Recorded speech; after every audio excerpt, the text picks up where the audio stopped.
Hello, today we're in the informational text packet and we're going to be looking at the following essential questions. Essential question number 2, how do strategic readers make meaning from informational text? And essential question number 6, how does what readers read influence how they should read it? As you read today, we are participating in a close read of the text, so please make sure that you are aware that we're going to read through this section from Living in the Dark 3 distinct times. First, for what this text says, second, for how the text says it, and lastly, for why the text matters. As you read through the section At the Whims of the Waves for the first time, we're reading through for what the text says. When we read for what the text says, we're going to follow that with an objective summary of the text. Please make sure your objective summary of the text is more than a sentence in length and covers what happened at the beginning, middle, and end of the text. When we do this, we're looking at learning target number 5, to create an objective summary of the text. Remember, when we create an objective summary, we're making sure that we keep our personal opinions out of it, include only the facts of the text.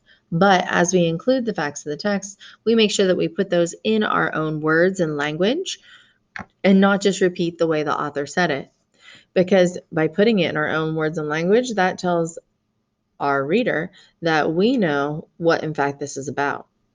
Anybody can re-say what the author says and not really understand what they're reading. So make sure you put it in your own words and language as you create a beginning, middle, and end summary for today's section.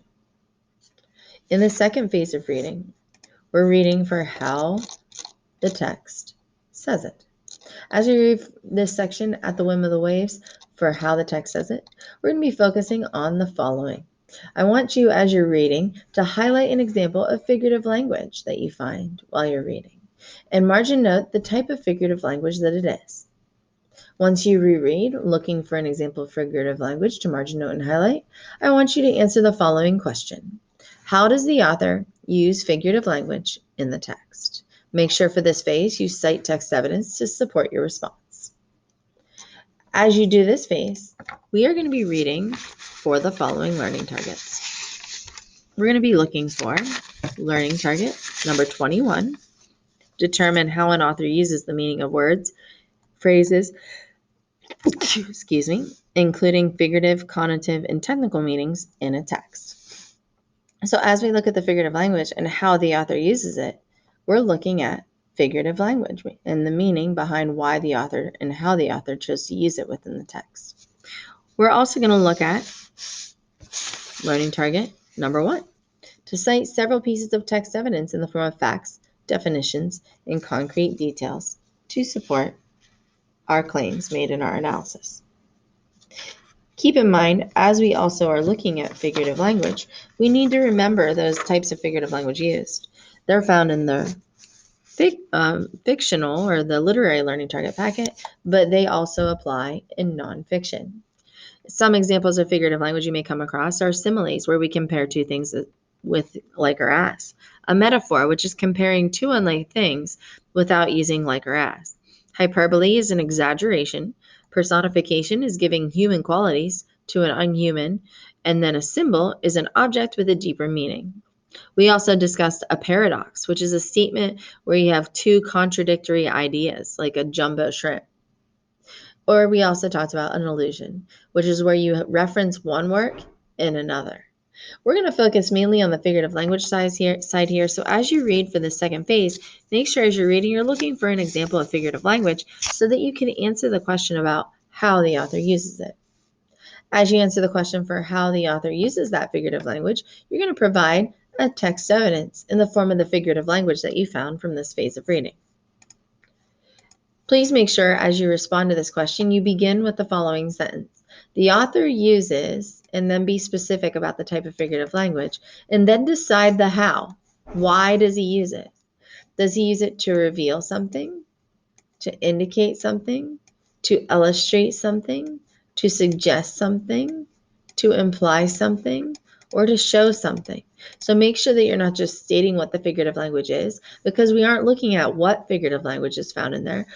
Rather, we are looking at how it's being used. So you need to make sure you finish off that sentence with a how it's being used, using one of these indicators to start off that statement.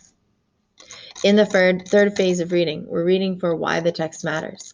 As you read for why the text matters, please make sure that you're thinking about the tone of the text. I want you to highlight a sentence that shows an overall tone for this section as you reread the third time for why the text matters. Then, after you highlight a sentence and call that sentence tone, answer the following question. What is the impact of the word choice on the tone of the excerpt? Cite text evidence to support your response. For this one, we are also looking at learning target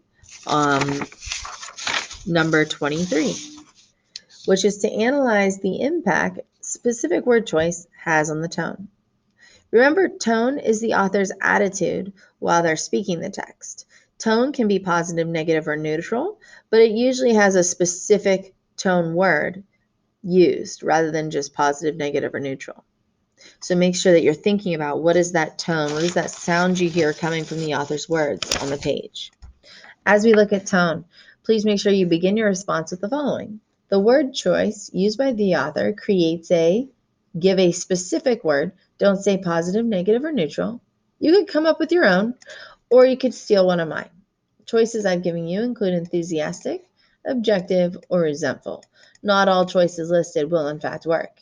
You have to determine first, is the tone positive, negative, or neutral, and then decide a word that works accordingly.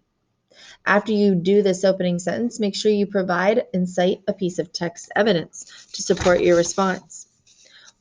So as we cite our text evidence, remember we are quoting word for word from the text, and then you're also following that with your full sentence analysis. Again, this is our second day to close read.